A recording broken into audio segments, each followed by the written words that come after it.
Kizaru was not playing. He straight up asked the dude, "Hey, Sakazuki, I'm curious. You ever have to kill your mans, bruh?" That nigga couldn't even say shit. He said, "No." Yeah, but in all actuality, we know he probably killed a couple of them niggas before. He probably was thinking, "Well, shit, nigga, you don't know who you talking to, nigga." Then that nigga Kizaru picked the phone up even closer and said, "You think I'm slacking off, Sakazuki?"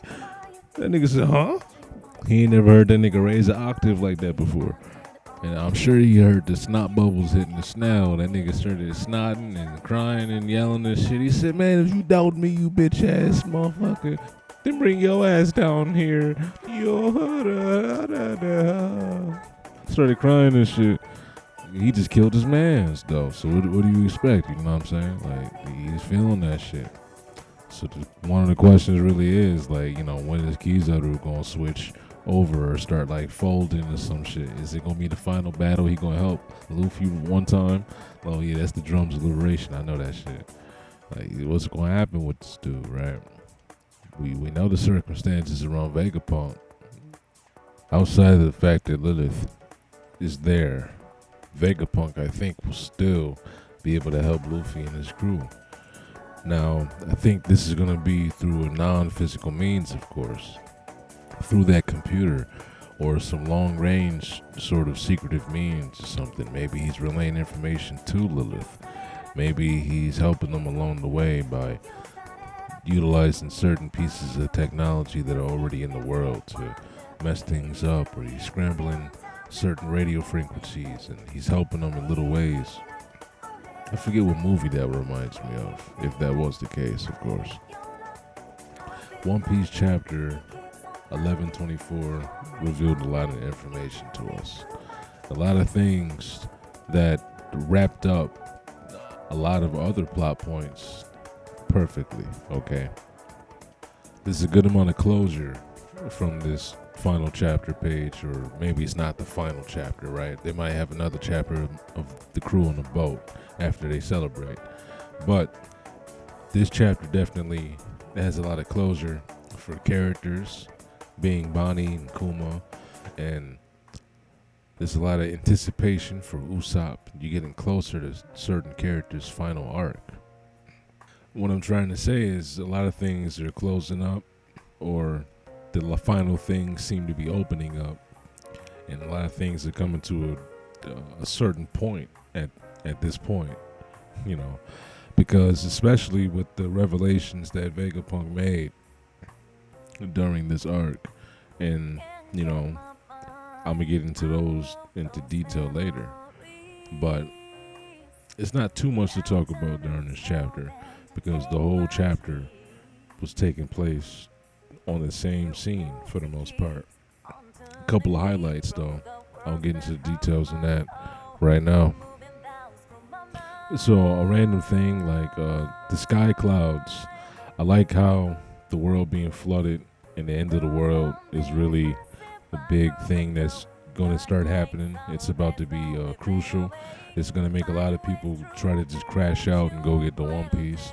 It's going to make a lot of other people try to seek some sort of refuge and, you know, try to get safety and shit like that. Water 7 is going to become probably a major city with the way that they've been trying to make the city mobile as a boat, because they've been preparing for something like this. I think they've been preparing for something they don't even know what it is, right? Because they had the Aqua Laguna as a result of them being so close to what we now know as a site of an ancient weapon being used. You know, we know that Enies Lobby, there was an ancient weapon used there, because those holes made, those unnatural holes, are from ancient devil fruits. My bad. The ancient weapons, right? So even Enies Lobby and just that scenery, that geographical landscape, that unnatural hole in the middle of the ocean, and the Aqua Lagunas from Water 7, and the whole plot point with the sea train and them wanting to make the city mobile. A lot of things like that are starting to come around full circle too, if you didn't notice, right? And I said in the video before, I might link it down in here. It's a history of One Piece, 1,000 years, 1,000 plus years under the sun, or something like that. And I had a timeline one. It was a slightly shortened version of that, more focused on just the history of Nika and the connections to Skypiea and all that sort of shit, right? But my point is, I mentioned even in that video how people probably, after Vegapunk mentioned the floods that have been happening for a while and the world's been flooded before, I immediately saw the connections to Sky Island and how the sky clouds must have been some form of refuge for people, okay? They must have been seeking refuge from these flooded lands, and that's how the sky clouds have been used. Whoever made them, however they've been made, Vegapunk can replicate them. We might get more information on that. So as far as this chapter goes, Kizaru is obviously hurt by this, developments that happened, him having to kill Vegapunk. And he's a man that did what he thought and maybe believes is duty. But for how long will he keep this view? This is the first time we've seen him lose his cool. Way bigger than any reactions he had in any fight panel, any fight scene, even when he was fighting Nika, right? He was mad as fuck. He even yelled for the first time. This is the first time we've seen him express such extreme emotion and on a panel.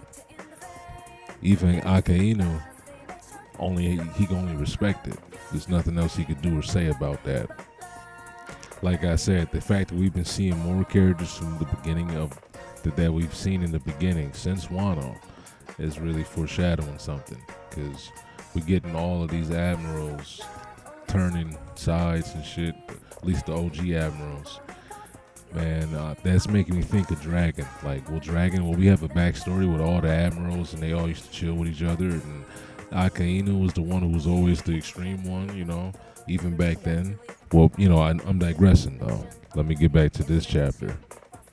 I've also been saying that despite common belief that everyone thinks that the Egghead incident is solely one specific event or one specific aspect of this entire unfolding series of events, right?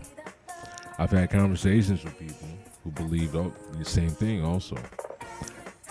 The thing I've always believed since halfway through, when it all started to make sense around Vegapunk dying and the Gorosei arriving on scene and showing up, I've always believed that, so not only was there Buster Call, but yes, it was on the biggest scale that's ever been seen before. But the Straw Hats can't be stopped by a Buster Call.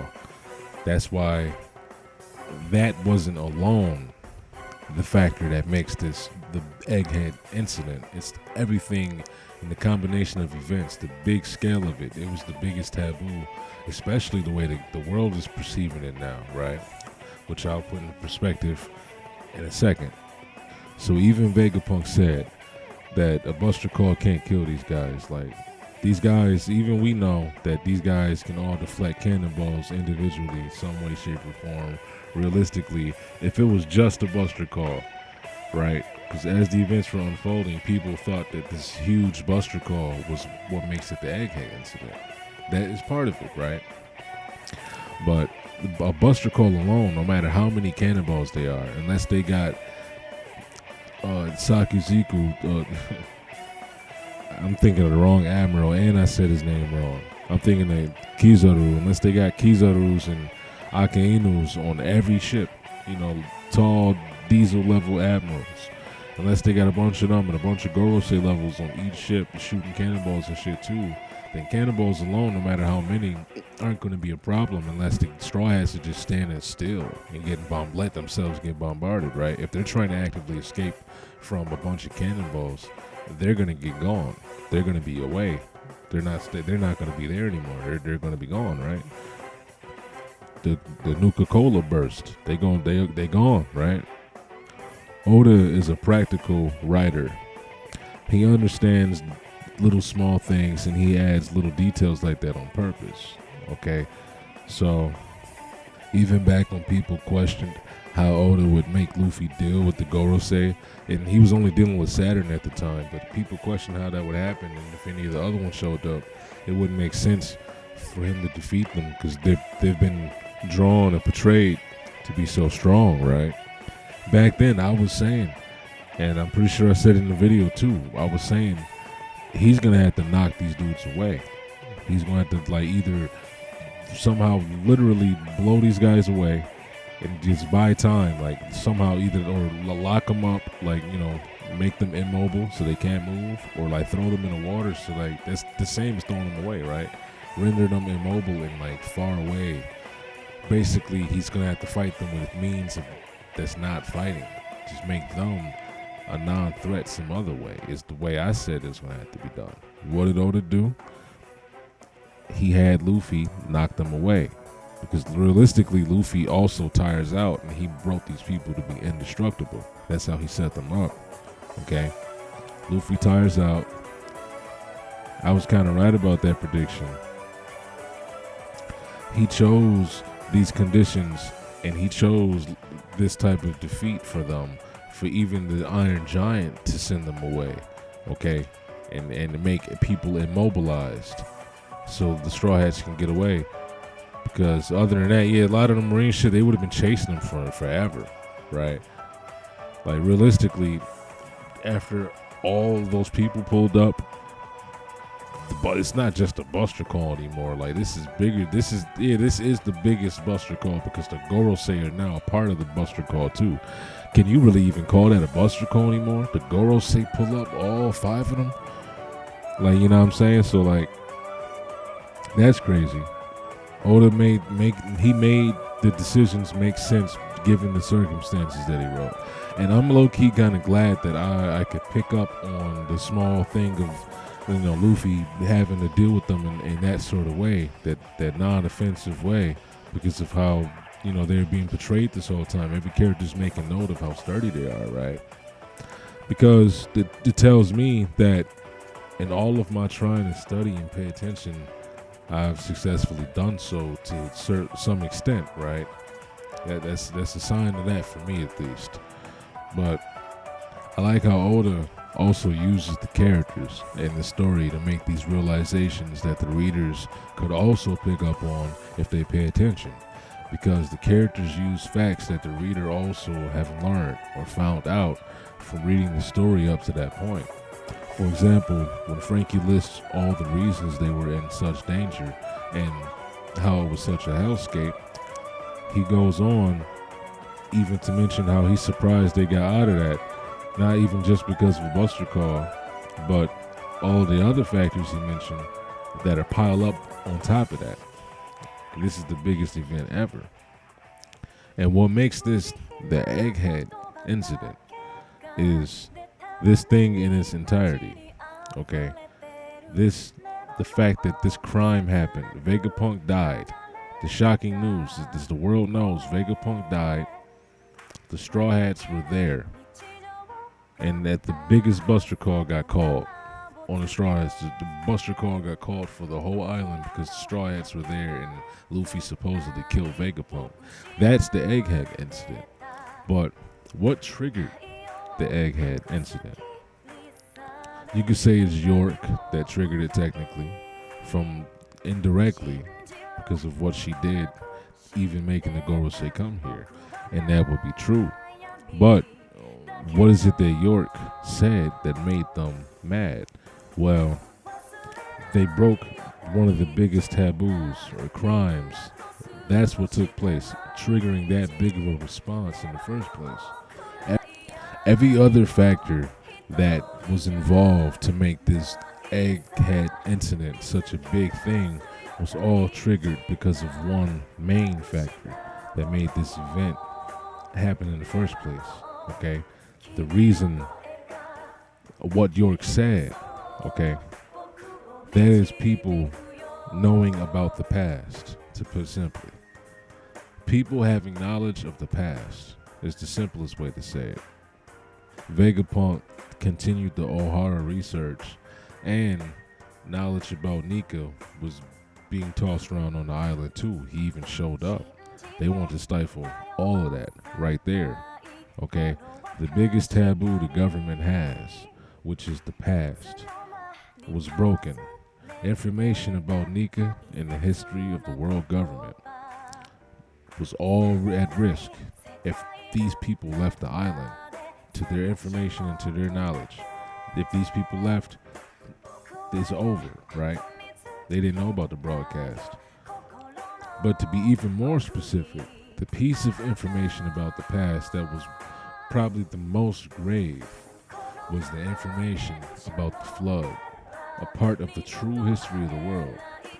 That grave information, at least as far as the information that got revealed through the broadcast, right? Because some of it got stopped through transmission, so they were lucky. They pretty much wiping their brow, sweat off their brow, because those words didn't get leaked. They didn't want any more to get out. It's like, okay, good thing that didn't get said, but damn, he already said too fucking much. That's their mindset. So the Willa D got stopped from being really sad. Shit like that. The flood links to the true nature and history of the world government.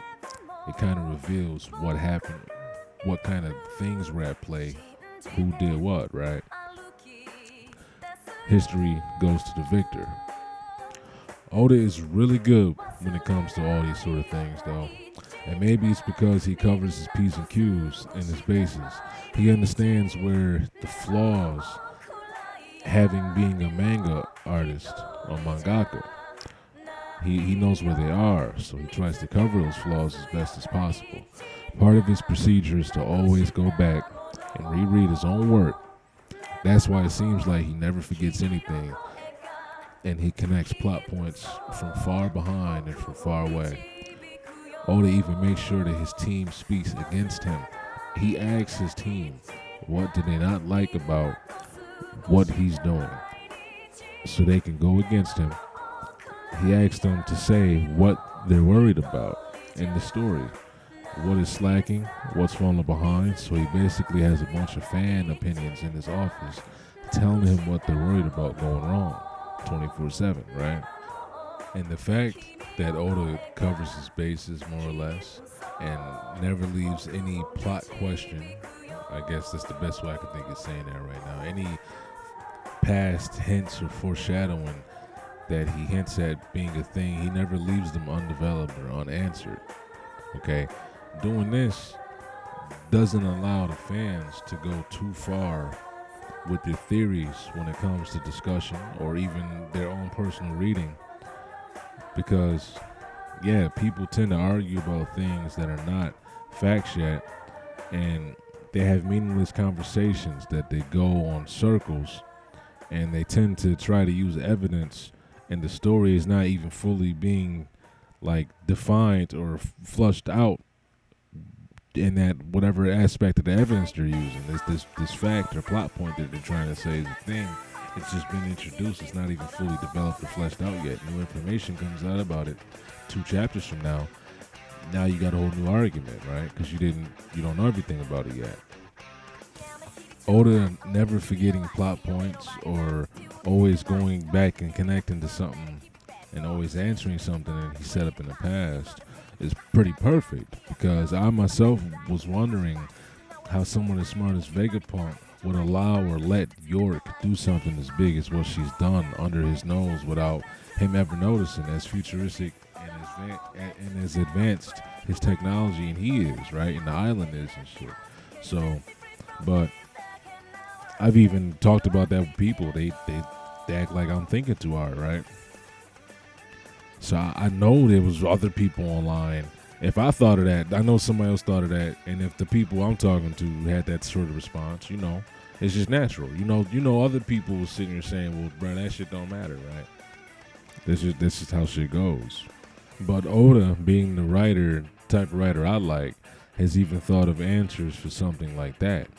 Maybe one of his team members said something like what I said. They were kind of worried, like, bruh, how would the smartest man be tricked like this, even though the person who's doing it to him is also a clone of himself, right?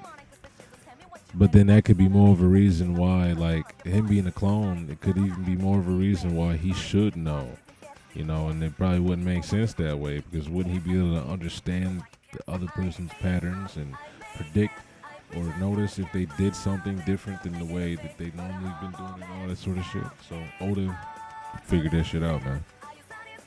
And he even makes Vegapunk himself, like I mentioned earlier. Characters give us these sort of things, right?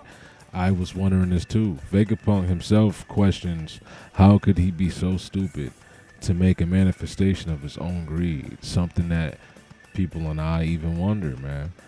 Why would he do such a thing, especially after it results in such a negative thing? Now, we've seen the negative side now, but wouldn't he potentially see that? He said it himself, like, I was just so stupid. He just did it, like, even the smartest man in the world sometimes does things without thinking. If he never had made York, he could have 100% researched the Void Century without anyone ever knowing. He probably would have found out everything. Met Luffy in the best of circumstances, delivered the message he needs to deliver to him, and that nigga would or he could have made his broadcast to the world, and it would have been fully complete, and nobody would have been able to stop it by then, right? They would have pulled up to Egghead, stomping on the whole thing, threatening to kill him, and it would have been a mess, right? Nobody would have been there to save him either, though, except for Centauro and some Seraphims. And a question that seemed to be hinted at always and heavily foreshadowed also came into fruition 100%. And every time I seen that brain in the tank, I always thought about that shit. And Oda even makes the last Vegapunk mention this thing too. It's all a matter of perspective, she says. Something I tend to say when I'm talking about things like this, especially when I was talking about One Piece. I'm sure I've said something like that before. Nobody's trying to hear it. That's not too dissimilar to the arguments that are on the internet with people who believed Vegapunk was not dead through whatever means, whether it be transferring his mind to a separate robot like the junk dog robot, or just because one of the clones simply would have been alive. They were saying that means Vegapunk technically isn't dead. And one of the things that I personally like to highlight and really always thought about was his brain in Punk Records. Is that him or not him? A video I made 3 months ago back in April is more relevant now because of that question too. And, Lilith posed that question about perspective. That it's something I've said in that video too. It's all about perspective. I've said that to people I talk to.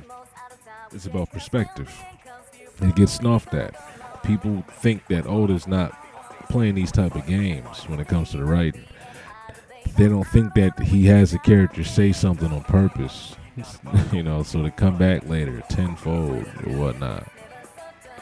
Oda is such a critical thinker that such a small detail was in his plot point all along. He made sure that even within the world of the story, certain characters weren't also thinking of this different perspective that Lilith mentioned to Luffy and them.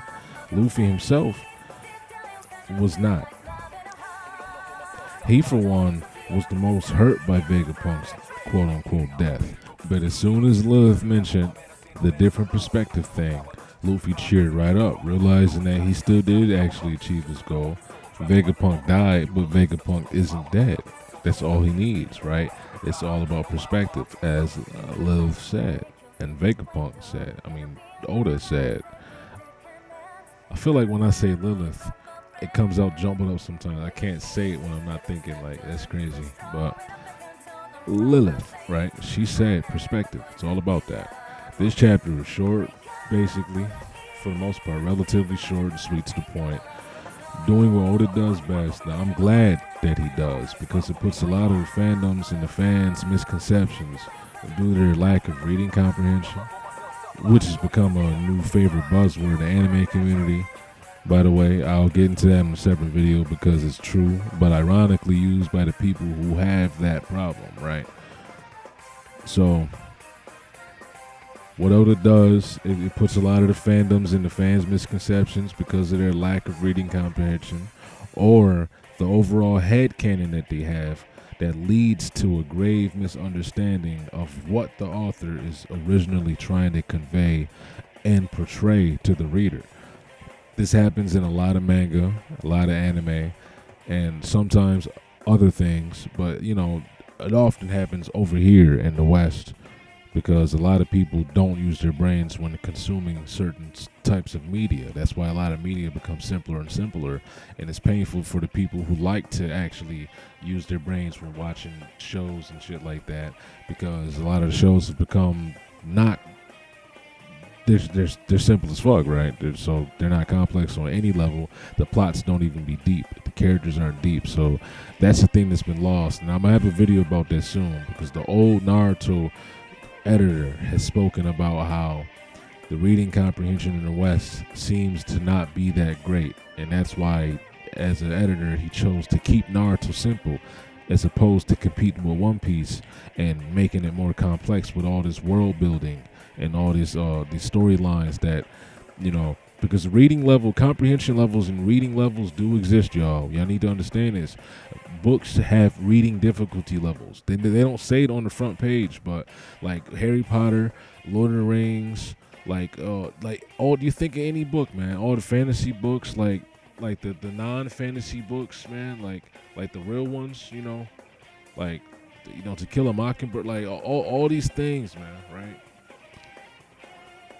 They have reading levels and comprehension levels, and some people don't pass those reading levels, bro. It's not like school, but the reading levels are real, man.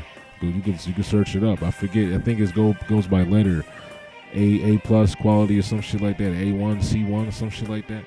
They have reading levels, okay, and some people decrease their reading levels of their stories. Some people have a secret reading level that's like there. It has the surface level that you can understand, but if you really look at some things, there is some deepness there, right? It goes all around, right? But I'm digressing, okay? The next arc is Elbath, right? The land of the giants. But the final panel of this chapter shows a man sitting down, and silhouette looks like Shanks' silhouette. It could be that famous twin everybody's talking about, but it looks like Shanks. And if you look closely, as it says on the screen, that middle panel, it's a transition panel, okay?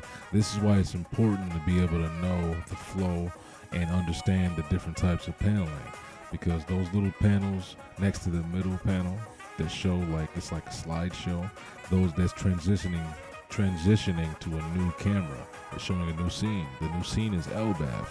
This guy is sitting there at Elbath saying this. Come on, then. That's the guy. He's sitting there saying that at Elbath. That's why it's important to be able to read and understand the flow of paneling and know how it goes. Especially with this last panel was a huge panel. You just saw it earlier. Everybody partying.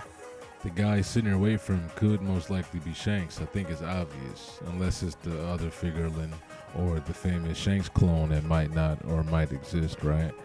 But unless it's the other figurine with the crescent moon-shaped head, it's got to be Shanks, because this place is definitely Elbath, and I'm not going to have anybody else tell me otherwise. If you want to read paneling, this new scene is taking place at Elbath. Now, I always thought Shanks would fight Luffy at Laugh Tale, so they might not fight here, okay? Laugh Tale is, we don't know where that's at, so that's a big thing to think about. So he could be on Elbath, but I don't think Luffy and Shanks would fight this soon, okay?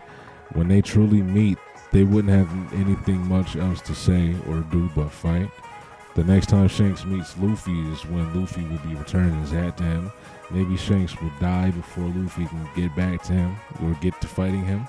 Blackbeard might kill him, who knows? What will happen, or who knows what's going to happen? What will happen? What can happen? Or what Oda has in store. He's mad predictable a lot of times. Only some things are predictable. And that's after he's already given us like super obvious breadcrumbs foreshadowing and the breadcrumbs of foreshadowing and left for us to savor and whatnot, leading us to those predictions that are semi-accurate. So that's the only time we're really getting the predictions down from Oda all the way. Other than that, man, I got nothing else to talk about. Okay, what's Laugh Tale gonna be about? It's gonna be crazy. What are they gonna laugh about? Okay, Elbath. Because they still gotta have that laugh. Like, what's so funny about the One Piece, bro? Is it really something that looks stupid, but it's really gonna save the world? Is it ironic that they didn't think like, yo, this is what saved the world, bro? Like, this is something like, you know what I mean? Like, it's gotta be some sort of irony involved in it, bro. That's what I think. Like, why else would it be funny, or is it just truly funny? Is the One Piece guarded by some little ugly nigga? Like, I don't know what could it be, bro. Is it a person? Is it a thing? Is it a dog with a devil fruit? Or a monkey? Is it a monkey with a devil fruit? You know what I'm saying? Like what could it be, bro? We're gonna have to find out. We don't know what's happening. A monkey with a devil fruit, and he know the secret code or something? Or is it like a drain? Is the One Piece like a drain in the middle of the floor or something, clogging up the water or some shit like that, and you pull the cork out and the water drains out of the world? You know what I'm saying? The world doesn't flood anymore. Yeah, that should be crazy. If it's some shit like that, a giant flood channel where you can just pull it and the world stops flooding, that'd be ridiculous. You know what I'm saying? That's some Oda shit. But I don't know, man. I'm just digressing and talking about some bullshit at this point. Now, if you're still here, leave a like and subscribe, man. You know what I'm saying? I'm trying to get up to the numbers and shit. I say 100, but really the milestone is 500 that everybody's trying to reach. I'm trying to take it one at a time, though. So we're just trying to get up to 100 right now. We almost there. Help a nigga get to 100 if you're still here, man. One Piece is interesting. I feel like I'm tackling the little subjects that really, really matter, bro. Like Sky Island is going to come back around. We know this shit, bro. Like, are they gonna be able to make the sky clouds, bro? Because they got Vegapunk. When is Vegapunk? Is she gonna tell them how to make sky clouds? Because that's gonna be coming around really useful later. Would a Sunny be able to fly on a cloud road, generate its own cloud road based off whatever it's made? Because they're gonna need that shit when the world starts to flood. I think we're gonna start to see the world flooding before the series is over. Like, these events are going to accumulate. We're going to have another reenactment of this great war, which I think Oda has done slightly multiple times in multiple arcs. I think we've had small renditions and like, you know, remakes of the circumstances that happened in this great war, like things in Dressrosa with the Tontatas forgetting things and all that. And I think a lot of that stuff is kind of like a small, it's like a foil. I think a lot of those things are foils to the overall great war that happened during the Void Century that we learned about, okay? Which, if you remember, that's the people who won that war became the Navy from these past 900 years, okay? These past 900 years, that was 900 years ago. They won 900 years ago. 100 years before that, 800 years ago, okay, is when the war started. That's when Joy Boy was born, okay? Or when he was alive, I should say. Maybe not born, but that's when he was around. And he was fighting for 100 years, though. And he goes around for 100 years. We know that because he died at 100 years later when the war was over. The war ended 900 years ago. So that's a whole lot of things I'm talking about. That's a whole separate story. Like I said, leave a like, subscribe if you want, whatever. You can stick around. That's a lot of shit to think about and talk about, man. What is Oda doing? What is he doing, man? The world is going to flood right in front of us. And the sky is not falling. It's going up. Water 7 is going to be the bastion. It's going to be the safe haven city. Everybody's going there. The Straw Hats are going to become criminals or heroes to everybody. But even if they become criminals, they're secretly the heroes still. But they're going to be known infamously or famously now from here on out. Either people are going to buy that shit or they're going to not buy it and be like, nah, fuck that. You know, we still got Shirahoshi and the mermaid people. They got a plan. They probably, I know they rebuilt the Noah by now. They had to have fixed it because the last thing we saw is the Noah got broke. They had to have fixed the Noah by now, right? But where did they get wood from underwater? These are the questions Oda needs to tell us. They come up top. Is that why they need to fuck with Sabaody? Sabaody's right above Fishman Island. All those trees gather sea light and reflect water underground through the roots. That giant tree over Mary Joie, has to be one of those trees that's just absorbing sunlight and reflecting it down underwater. Also, that giant tree has to have some sort of connection with the beginning. Okay, I'm not saying it's Yggdrasil, but it has some sort of connection to something. But listen, this is shit I'm gonna talk about in another video. I'm just ranting. I'm giving y'all the good shit right now, and I'm not making a video for it, bro. No, that's not how we doing this. So I'm gonna stop it right here. I'm out.